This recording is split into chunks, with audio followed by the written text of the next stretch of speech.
Alors là, je vais remonter à mon adolescence, que j'ai passée en France et en Suisse. En Suisse, on avait dans notre maison un abri antinucléaire. J'avais 12 ans, donc mes parents n'en parlaient jamais, donc ça m'a intriguée. Mais c'est surtout que j'ai grandi, j'ai passé une bonne partie de mon adolescence en France pendant la guerre froide, entre les États-Unis d'une part et l'URSS de l'autre. Et je me souviens très bien quand je suis arrivée en France pour la première fois, quand j'avais 10 ans, il y avait partout des panneaux qui disaient « En France, on n'a pas de pétrole, mais on a des idées ». Et ça, en fait, c'était enfin, à 10 ans, je ne savais pas ce que c'était, mais c'était le plan Mesmer, c'était le plan de l'électronucléaire français. Donc ça m'a fascinée, mais au départ, je suis partie à l'université pour étudier la physique.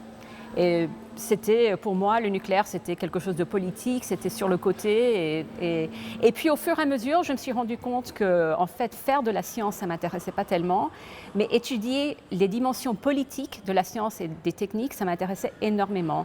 Surtout qu'à l'époque, c'était dans les années 80, j'étais à MIT, qui est un centre, un centre universitaire qui dépend énormément de l'argent militaire. Et la grande question politique pour les étudiants de MIT à l'époque, c'était le programme de Reagan de défense contre les balistiques nucléaires qui n'allait pas marcher. Donc on se mobilisait beaucoup pour ça et comme ça, voilà, j'ai compris qu'on pouvait faire en fait la politique, on pouvait comprendre le nucléaire de façon politique comme profession.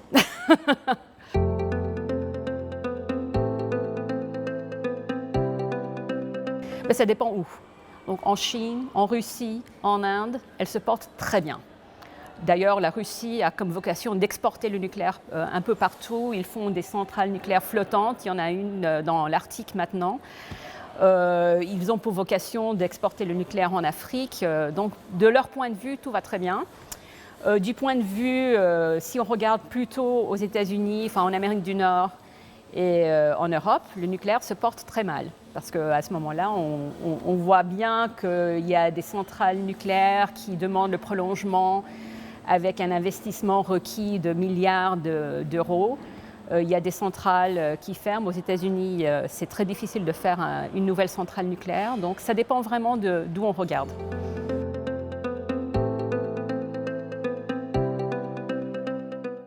Alors les atouts qu'on cite le plus fréquemment, c'est qu'on peut obtenir beaucoup d'énergie à partir d'une toute petite quantité de matière et que cette énergie, c'est une énergie bas carbone. Les défauts qu'on cite le plus souvent, ce sont les coûts, parce qu'il n'y a pas une centrale nucléaire au monde qui a été construite dans le cadre de son budget. C'est bien sûr la pollution, les risques, les déchets qu'on ne maîtrise pas, les risques d'accidents qui dépassent largement les calculs qu'on a faits de ce côté-là. On a par exemple vu des accidents qu'on disait « Ah non, ça peut arriver une fois tous les 100 000 ans », eh bien il y en a déjà eu 5 comme ça. Donc c'est clair qu'il y a ces problèmes-là. Même dans les soi-disant atouts, il faut regarder parce que par exemple l'idée qu'on peut avoir une toute petite, qu'on peut avoir beaucoup d'énergie d'une toute petite quantité de matière, c'est faux. L'uranium, pour extraire l'uranium, il faut extraire beaucoup de matière. Donc il y a des déchets miniers l'auteur d'une montagne en Afrique du Sud. Bon, ce n'est pas une petite quantité de matière, c'est des déchets qu'on dit, des minerais qu'on dit stériles parce qu'on ne peut pas extraire suffisamment d'uranium pour en faire pour faire de l'énergie de manière économique, mais c'est quand même beaucoup de matière qu'on extrait pour avoir cette énergie.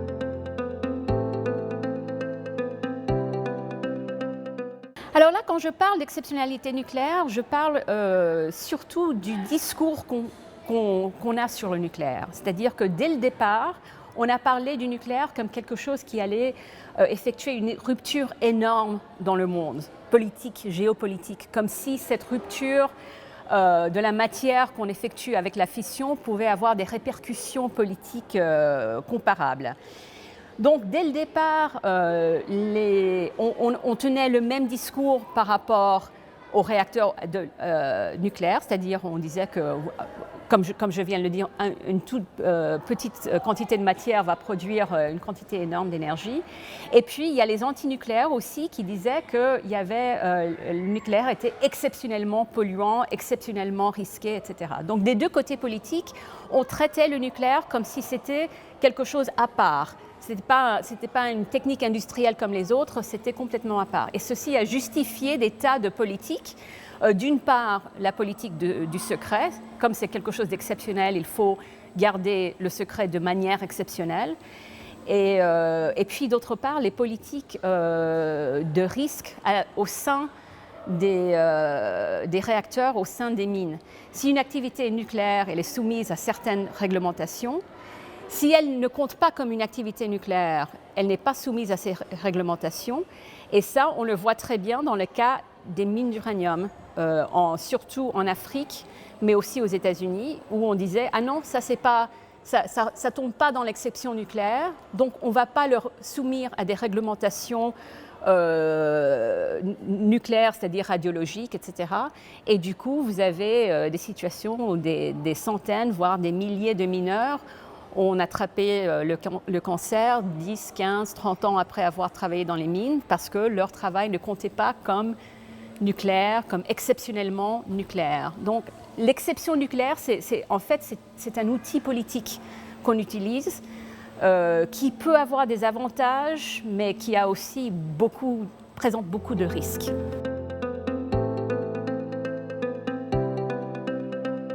Alors, la nucléarité, ça aussi, c'est une façon de parler, enfin, c'est un mot que j'utilise justement pour faire soulever cette dimension politique du terme nucléaire, de la désignation nucléaire que je viens d'expliquer. Et moi, enfin, mon argument, c'est que quelque chose n'est pas forcément, si quelque chose présente des dangers de rayonnement ionisant, ça ne compte pas forcément comme quelque chose de nucléaire. Par exemple, les mines d'uranium ou à la limite les bananes qui sont aussi légèrement radioactifs, ou entre les deux, les machines à rayons X dans les hôpitaux et d'autres techniques médicales. Si ces techniques-là ne rentrent pas dans l'exception nucléaire, ils ne comptent pas, ils n'ont pas suffisamment de nucléarité pour compter, pour être réglementés avec ces structures-là, mais ils peuvent être tout aussi bien radiologiques.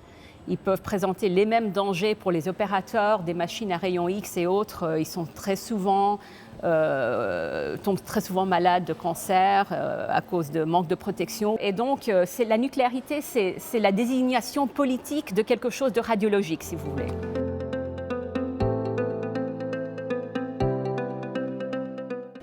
Aujourd'hui, ce qui a changé, c'est que le rayonnement, le rayonnement politique passe par le commerce. Et ça, c'est quelque chose qui souvent n'est pas inclus dans le débat nucléaire. Le débat nucléaire est toujours sur les armes, sur l'énergie, comme si c'était quelque chose qui flottait comme ça dans l'atmosphère politique, sans avoir des enjeux commerciaux. Et ça, je pense que l'industrie nucléaire n'en parle pas pour des raisons évidentes. Les antinucléaires n'en parlent pas non plus pour des raisons qui sont plutôt obscures, moi, je pense. Et je pense en fait que ce manque de discours là-dessus, ça vient justement de cette idée d'exceptionnalisme nucléaire, où c'est toujours quelque chose de presque religieux, si vous voulez. En France, maintenant, le rayonnement français par le nucléaire, c'est par l'exportation des réacteurs nucléaires. D'ailleurs, ça a été presque tout de suite le cas. La France, les premières exportations, c'était vers l'Espagne avec les centrales de Vandellós. Mais ça, on l'a très, très bien vu sous le régime Sarkozy. Sarkozy est parti en Chine avec Anne Lauvergeon, qui était la patronne d'Areva à l'époque, pour vendre aux Chinois des réacteurs nucléaires français. C'était la géopolitique de la France dans le XXIe siècle. Pareil pour la Finlande, etc. Donc maintenant, je pense que le rayonnement par le nucléaire, c'est vraiment, en fait, c'est une autre façon de décliner un effort de pouvoir économique.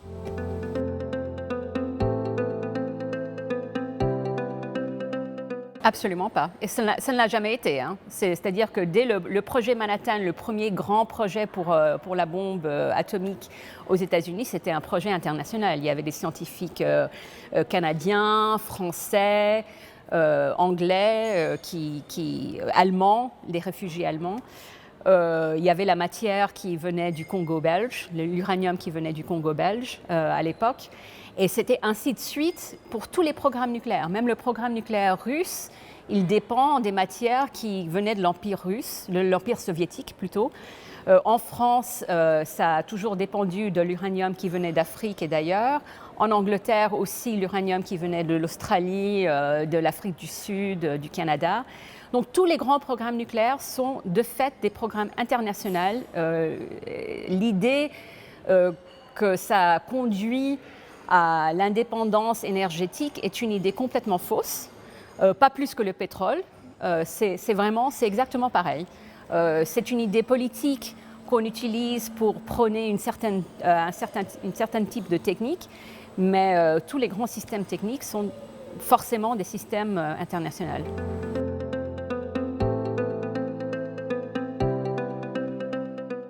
Dans toutes ces facettes, donc je viens de parler de l'uranium qui vient Gabon, Madagascar, Niger, Namibie, Afrique du Sud, Australie, les terres aborigènes, l'Allemagne de l'Est, on aurait pu considérer comme une colonie de l'Union soviétique.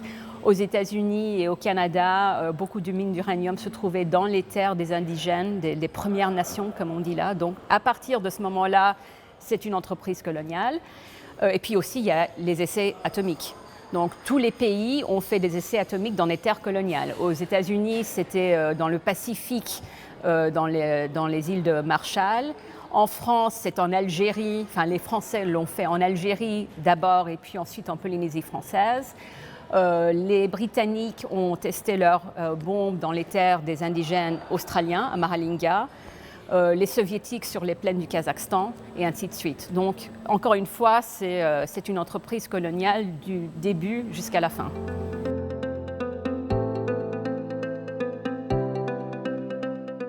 Oui, absolument, bien sûr. Et puis, vous ne mentionnez pas l'acteur essentiel, c'est les grandes compagnies. Je viens d'en parler aussi, à la fois étatique et privé. À vrai dire, moi, l'inconscient collectif, je n'y crois pas tellement.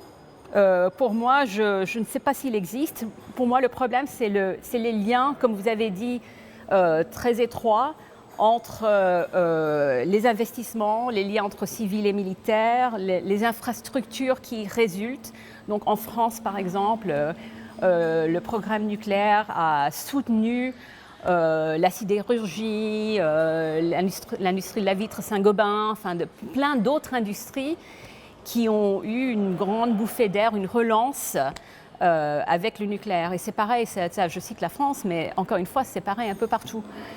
Donc c'est justement cet embriquement de tout, de l'économie, du politique, de l'environnement, des emplois, qui fait qu'on est vraiment coincé là maintenant.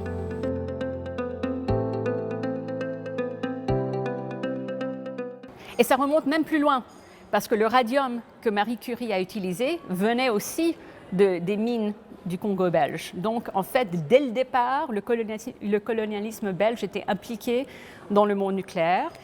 Et puis ensuite, avec le projet Manhattan, les premières bombes américaines sont nourries d'uranium congolais. Et puis aussi, on parle beaucoup, l'ère des indépendances, l'assassinat de Lumumba. Il y a des théories, ça je ne sais pas, je n'ai pas regardé les archives, mais il y a des théories qui lient l'assassinat de Lumumba par le CIA à la fermeture des mines d'uranium pour essayer de ne pas laisser passer l'uranium congolais dans des mains de l'autre côté de la guerre froide, si vous voulez.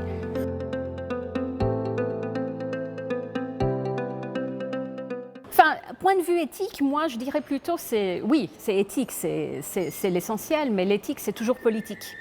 Et tout est lié de toute manière. Donc la conception technique, elle a elle-même des dimensions politiques et éthiques. Par exemple, la question de coût. On dit l'uranium, ça ne coûte pas beaucoup. C'est un fuel qui est très peu cher, donc c'est pour ça qu'on peut en faire une énergie décarbonisée. Bon, d'accord, mais pourquoi est-ce que l'uranium n'est pas très cher? C'est parce qu'on ne paye pas suffisamment les ouvriers qui extraient l'uranium, c'est parce que le coût de leur santé n'est pas inclus dans le prix de l'uranium. Le coût des hôpitaux en Afrique du Sud, en Namibie ou au Gabon, tout ça, c'est pas reflété dans le prix de l'uranium. Et donc, c'est des questions, si vous voulez, c'est des questions qui sont à la fois économiques et éthiques et politiques et internationales, tout est lié là-dedans, qui font qu'on peut faire des réclames telles que l'uranium, le nucléaire, c'est une énergie peu chère, mais ça, elle est seulement peu chère si on ne compte pas tous les dégâts et tous les déchets qui en résultent. Et d'ailleurs, je dirais, là encore une fois, le nucléaire ne fait pas figure d'exception, parce qu'attention, l'énergie solaire, enfin, que je suis tout à fait pour, hein, mais l'énergie solaire aussi dépend des matériaux qu'on extrait des mines africaines sans rémunérer les travailleurs suffisamment en laissant des paysages de déchets invraisemblables. Donc ça, ce n'est pas que le problème du nucléaire, c'est le problème du système mondial, c'est le problème de la victoire du capitalisme.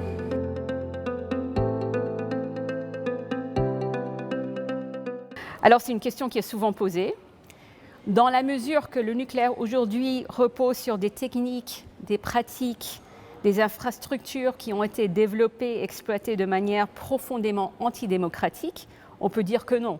Ça ne veut pas dire qu'en principe, le nucléaire ne serait pas compatible avec la démocratie. Si on peut imaginer une autre histoire où le nucléaire avait été développé de façon tout à fait ouverte dès le départ, avec tous les questionnements scientifiques qui restent ouverts, qui ne sont pas closes avant la lettre, on pourrait imaginer un nucléaire démocratique. Mais avec les infrastructures qu'on a à présent et surtout les pratiques, les habitudes du nucléaire à présent, c'est difficile de voir la compatibilité. Et on le voit au moment, par exemple en France maintenant, on essaye d'avoir un grand débat sur le sort des déchets nucléaires.